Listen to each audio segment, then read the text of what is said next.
tabletang gamot sa sakit na epilepsy. Kilala ito sa tawag na X Pinoy. Ano ba ang epekto nito kapag iyong inabuso? 3.1 trillion pesos. Ito raw ang utang ng ating bansa. 30,000 kada Pilipino kahit bata. Kaya mo bang mag-abono para rito? Basta bata dapat daw busog sa laro. Pero paano kung naglalaro nga? Pero may libo-libo naman pala silang itinataya. Personal naming inalam. Sinaliksik ang bawat anggulo. Ang mga detalye ay kinumpleto. Ang lahat ng yan nakatala sa Reporter's Notebook.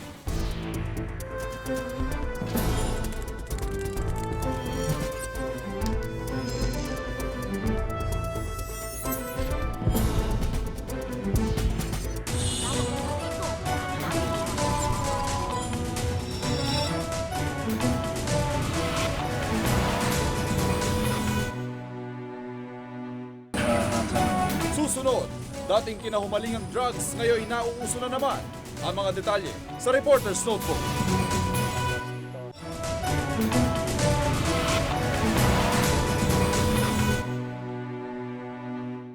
Generic name, clonazepam.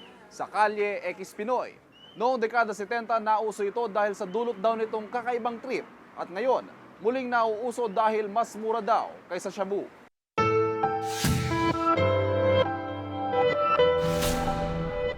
Dilat na dilat. Gising na gising. Matapos ang ilang minuto, nakakaantok na. Parang lumulutang ang katawan. Parang nasa alapaap ang pakiramdam. Ito raw ang epekto ng clonazepam o mas kilala sa tawag na XP o X Pinoy. Marami sa ating mga kabataan ngayon ay masasabi nating game na game sa pagsubok ng iba't ibang mga bagay, pati na ang paggamit ng mga ipinagbabawal na droga. Ang X Pinoy na gamot sa epilepsy, tinitira na rin. Isa itong depressant o pampakalma na ginagamit ng may sakit na epilepsy. Pero hindi lang may epilepsy gumagamit nito, maging mga adik nahuhumaling dito. Una raw ito naging hit noong dekada 70, pero bumabalik ito sa uso dahil pamalit na raw ito ng mga adik sa mga drogang tumataas ang presyo tulad ng shabu. Bukod sa pag-inom ng XP, may iba pa palang paraan ng paggamit nito. Ang grupong ito dinatnan namin na nagdudurog ng XP. Pumayag silang makuna ng video. Maya-maya pa'y sininghot na nila ang XP na parang cocaine. Mas mabilis, sundong agad yung head rush. Stig, di ba? Ang magkapatid na ito sa hirap at ginhawa, palagi magkasama. Pati sa paggamit ng droga, magkasama sila. Kasi dati hindi kami agree sa isa't isang ginagawa namin. Hindi kami nag-agree. Medyo, yung mga first time, binabanatan ako nito, pero sa laki ng katawan ko, hindi umubra. Ilang minuto pa, kita na ang epekto sa mga gumagamit ng XP. I'm an Englishman in New York. Si Gerald, nag-sound trip. Oh, I'm an alien. Ang ilan tila nawalan na ng kontrol. Habang si Gerald, nag-iba ng trip. Girlfriend ko, si Minnie Mouse. Hindi daw mag-artista eh. Pihado raw, di nila matatandaan ang kanilang ginawa kinabukasan. Tulad ni Gary, binugbog kahapon ng isang grupo habang high sa XP. Yan yung mga sanhinang, ito, hindi mo nga alam kung ano nangyari kagabi. Oo. Paano ako hinatid sa bahay? Saan ako galing? Memory loss, totally memory loss. Wari mo'y lasing ang grupo kahit na ilang bote lang naman ang nainom nila. Parang pulutan naman kung ituring ng mga kabataang ito ang XP. Mas malakas daw kasi ang tama kung sinasabayan ito ng beer. Inabutan namin silang high. Katitira lang daw nila ng X Pinoy. Oo, aminin ko. Pwede to. Aminin ko. Hindi naman kay pulis eh. Si Spike, 16 anyos pa lang daw siya nang una niyang matikman ng XP. Impluwensya ng kabarkada raw ang dahilan nito. Kailan mo sinimulan yung pagtitake ng XP? Nung first year, first sem, na-introduce sa akin ng friend ko.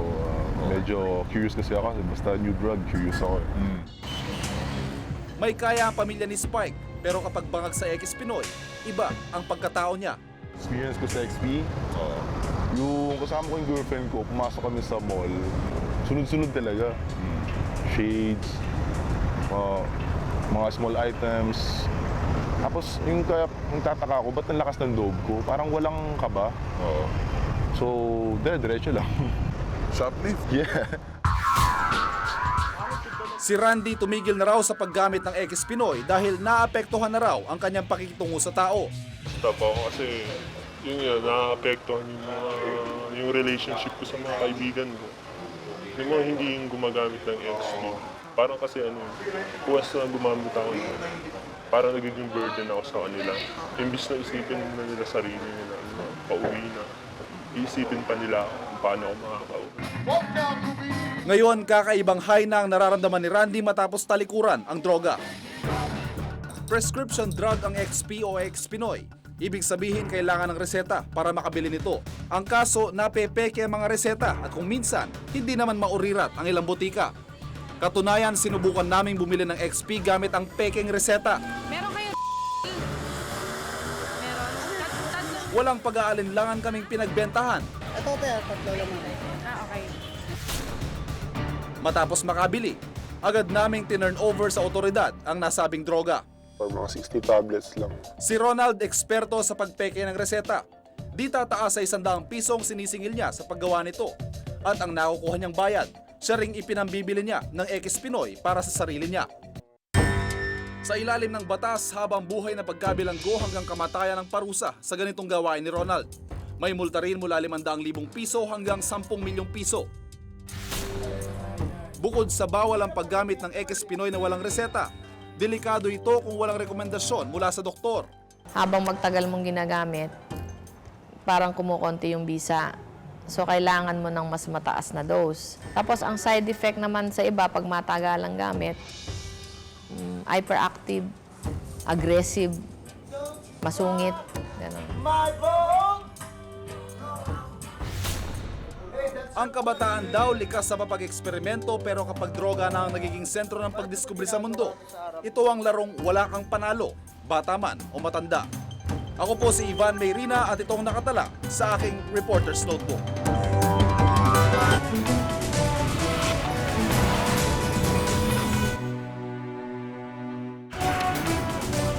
Mga dapat ay inosente pang bata gumuna sa sugal?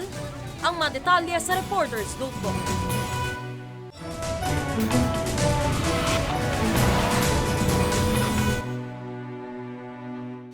Caracruz ending weteng. Mga sugal na pang matanda, kinahuhumalingan na rin pala ng mga bata. At ngayon nga hindi lang sila mananaya, kundi mga kobrador na rin.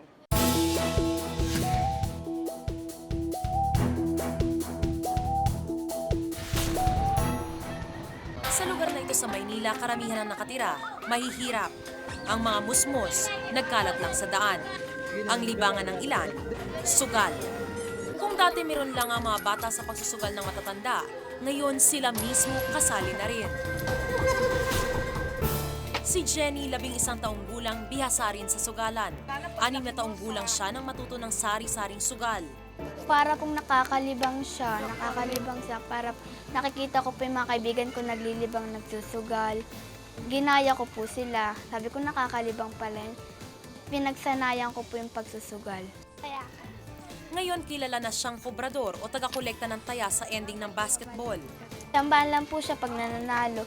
Tumutubo ka rin po pag napuno mo siya. Pag napatayaan mo lahat, tumutubo ka rin po. Pero po minsan, tinutubo? 70 po kaya 50. Kaso lang po, pag hindi mo siya nasingil lahat, mag-aabono ka. Bukod pa ito sa iba't ibang larong baraha na alam niya. Tong it po sa Kabidyo Carrera. Ano pa? Tainana,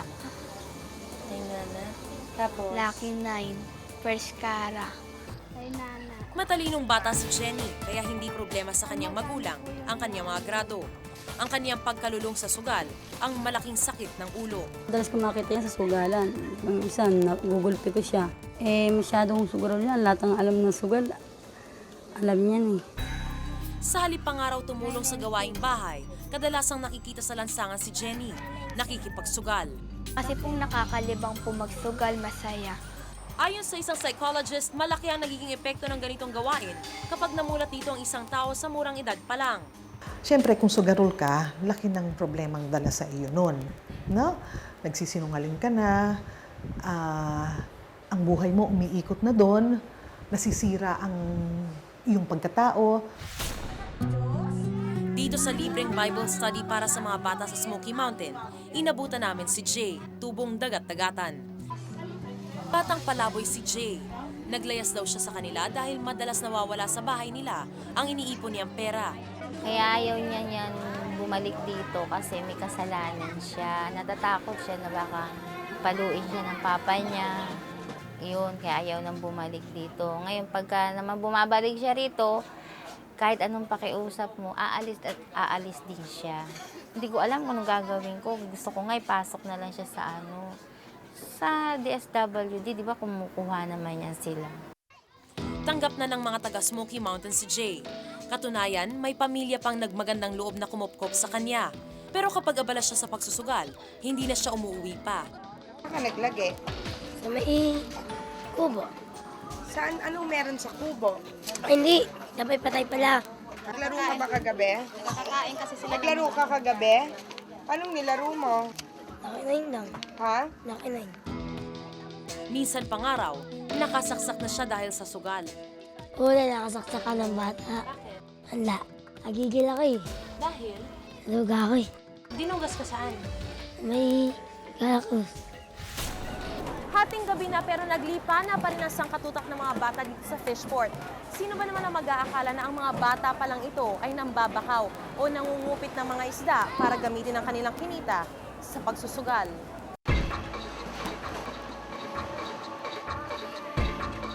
Dito sa Navotas Fishport, sari-saring manggagawa ang aking nakita. Kasama rito, mga bata.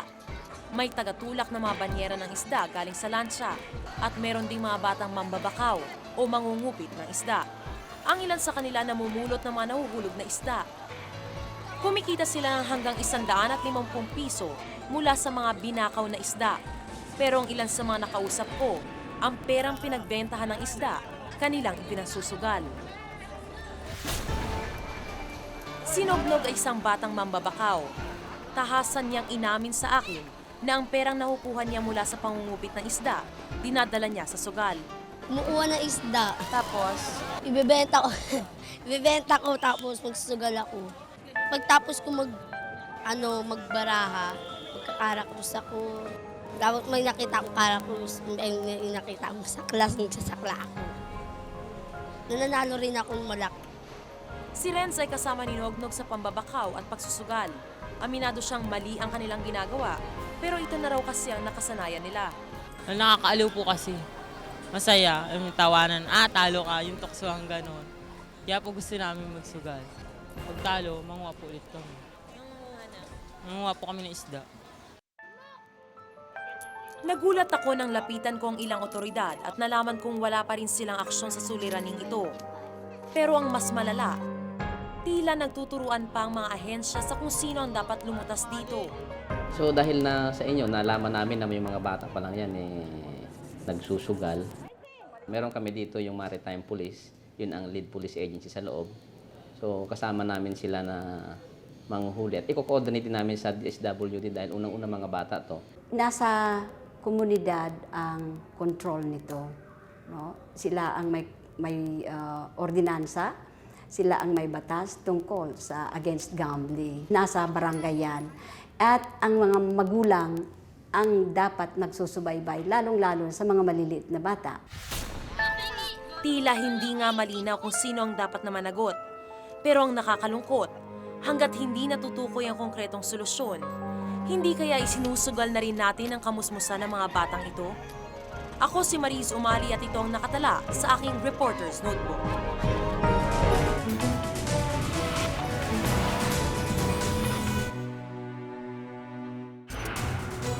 lahat nagrereklamo sa kakarampot na sweldo, pero utang ng bansa lalong lumalawak. Ang mga detalye sa Reporter's Notebook.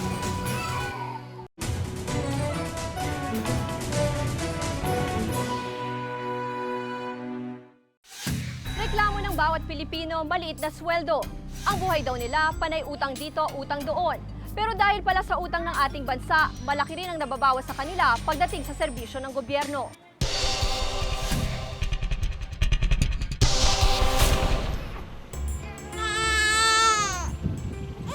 Hirap si Neneth na patahanin ang kanyang sanggol na 18 araw pa lamang. Hindi kasi niya alam kung anong dinadaing nito. Ang bungang araw sa katawan, ang kumakalam na tiyan, o di kaya'y ang masangsang na amoy ng imburnal. Masahol pa raw sa lungga ng daga ang tirahan ni Neneth. Sa imburnal na siya nanirahan buhat ng mapadpad sa Maynila mula Negros Occidental. Nagbakasakali raw siya na mas giginhawa ang kanyang kabuhayan kung dito sa Maynila manirahan. Bago pa lang ako dito. Diyan ako paghalagala. Hirap kasi dito ang buhay sa Manila. Puntos hindi ako mag-asawa pero napilitan ako Swerte na raw sa kanila ang makakain ng 3 beses sa isang araw. Kandakuba na raw ang mister niya sa pagbebenta ng squid ball at pugo. Ang kinikita nito kada araw ay kulang-kulang 200 piso lamang. Kapos pa rin sa mga gastusin nila. Araw-araw, maghahulog kami sa lakansya, 10 piso. Kahit ganun, makaipon din kami. Para makauwi na rin, nahirapan na rin kami dito Noong una, akala ko'y isang pamilya lang ang naninirahan sa Imburnal. Pero habang nagtatagal kami sa lugar, nakilala namin ang ilan pang mga residente. Tulad ni Aling Mona Lisa, 6 ang kanyang anak. 7 taon na siyang naninirahan sa Imburnal. Galing pa raw sila ng Leyte. Importante sa akin yung tirahan. Sobrang dami ng anak ko. Galing kasi kami probinsya, wala kaming bahay dito. Dati, nangungupahan kami, hindi namin kaya mangupahan. Kaya nagtiis kami rito.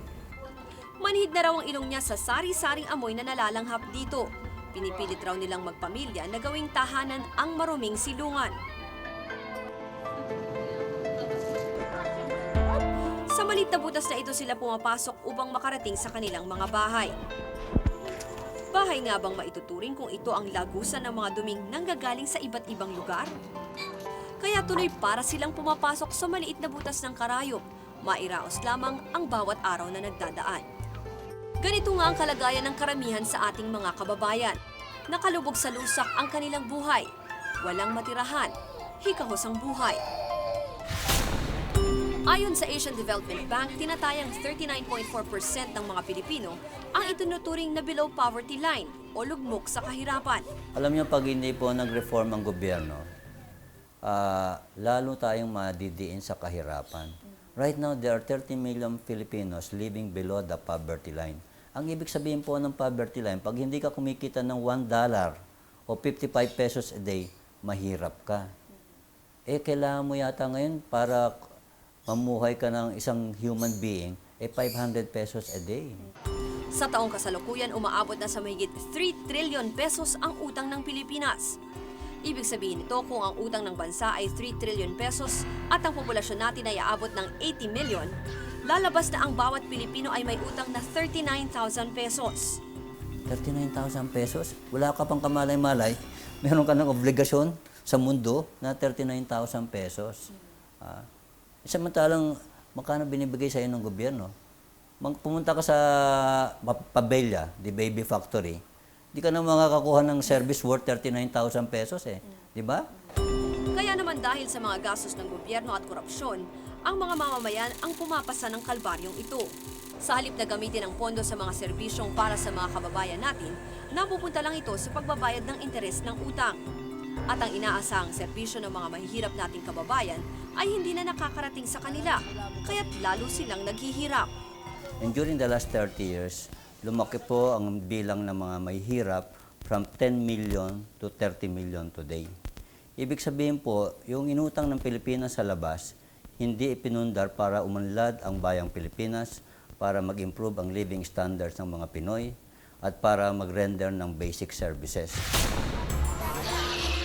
Kaya nga raw kapit sa patalim ang ilang kababayan natin tulad ni Aling Felicita. Wala raw patapon para sa kanila, kahit na ang mga tira-tirang buto ng manok na galing sa mga fast food chain na tinatawag nilang batchoy. Maaari pa raw kasing ilaga ito at haluan ng asin para magkalasa. Mainam na raw itong pantawid gutom. Kayo po, kumakain kayo niyan? Oo, kumakain din kami. Anong lasa? Masarap din naman ho. Malasa masyado. Hindi na siya nagdadalawang isip sa pamumulat ng basura ng iba. kesa raw na matulog siyang luwa ang mga mata sa gutom. Okay lang sa inyo kumain kahit nakain na ng iba? Oo, wala naman hong masama doon. Tsaka ano naman malinis naman yan eh. Mas gusto niyo yung lasa kaysa sa... Yung sariwang manok na nabibili. Bakit po? Kasi ito, maganda ang pagkakatimpla. Yung sariwa, hindi natin masabi. Minsan, ilado na yung iba. Wala naman daw problema sa pagkain ang mga tirang buto ayon kay Ronald. Sa tagal na niyang kumakain ito ay hindi naman siya nagkasakit. Hindi naman. Yun, nakain ko. Mga 10 pesos lang yung pera ko. Bumili ako. Kaysa bumili ako ng dinuguan, 10 piso, nakakain pa yung mga nanay ko. Sardinas? Ba't hindi Meron. na sardinas? 2 piraso lang yung sardinas kasi. Oo. Tira lang sa amin yun. Ba't kayo nagtsatsaga sa ganyang klase ng pagkain?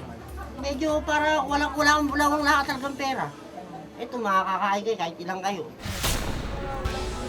Siksikan naman ang pamilya ni Mang Pasio sa kanilang maliit na barong-barong. Nasubukan na raw niya ang lahat ng klase ng trabaho. Construction worker, tagapinta ng bahay, pagpapasada ng pedicab at marami pang iba. Yun, naiisip ko nga magnakaw, kaya lang sabi ko, malaking kasalanan yan, kasalanan pa sa Diyos yun magnakaw, sabi ko. Buti kung magnakaw ako, kung hindi ako makukulong. Eh paano kung makulong ako, lalo maghihirap yung mga anak ko kung nasa loob na ako. Dala raw ng kahirapan kung bakit naisipan niyang ibenta ang bunsong anak sa halagang 10,000 piso. Hindi kasi niya maitubos ang sanggol sa kumadrona. Mabuti lang naawa yung amo ko. Sabi niya, total lang, katrabaho ka naman dati rito, baka sakali may gagawin pa rito. Bibigyan lang kita ng pera, 2,000 huwag mo lang binta. Kasi anak mo yan eh. Laking pasasalamat ni Mang Pasio sa kabutihang loob ng kanyang amo. Kung hindi daw dahil dito, maaaring di na nila kapiling ang bunsong anak. Sa lumalalang kahirapan at lumalaking utang ng ating bansa, paano at kailan pa kaya makakaahon si Juan de la Cruz? Taon-taon nadadagdagan ang foreign debt o ang utang ng Pilipinas. Halos kalahating porsyento ng national government budget ay nakalaan sa pagbabayad ng interes. Ayon sa Bureau of Treasury, ginagawa naman ng administrasyon ni Pangulong Arroyo na mabayaran ito. Generally speaking, yung borrowings natin had done a lot of improvements, development, not only in the urban centers but in the countryside. Noong 1970 sa administrasyon ni Marcos, nagsimula ang malaking utang natin sa World Bank. At dahil sa sunod-sunod na problema ng gobyerno, tila naisantabi ang usaping foreign debt. Yung mga irresponsableng gobyerno na nangungutang kahit na hindi naman gano'ng kalaki ang pangangailangan natin dahil nasilaw sila sa pera ino-offer. Kaya sa panahon ni Marcos, umutang ng malaki ang gobyerno, umutang rin ng malaki yung mga private corporations na ang nagmamayari ay mga kaibigan ni Marcos. Nagbigay din ng pahayag ang NEDA. May nakalaan naman raw na programa upang maiahon sa kahirapan ang buhay ng mga Pilipino. Government is very determined, no? Para mapasa itong mga revenue measures para hindi lumobo ang ating utang. Kaya ang malaking responsibilidad ay nasa ating Kongreso. Buhay, puri, dangal, kalayaan. Lahat ng ito ipinambayad na ng mga Pilipino upang maibsan lang ang napakalaking utang ng Pilipinas. Sa patuloy na paglaki ng utang ng ating bansa, ay patuloy rin ang pagdami pa ng mga taong nalulubog sa kahirapan. Suntok sa buwan na nga lang ba na makatikim ng disenteng kabuhayan ang ating mamamayan? Ako si Ruth Cabal at itong nakatala sa aking Reporter's Notebook.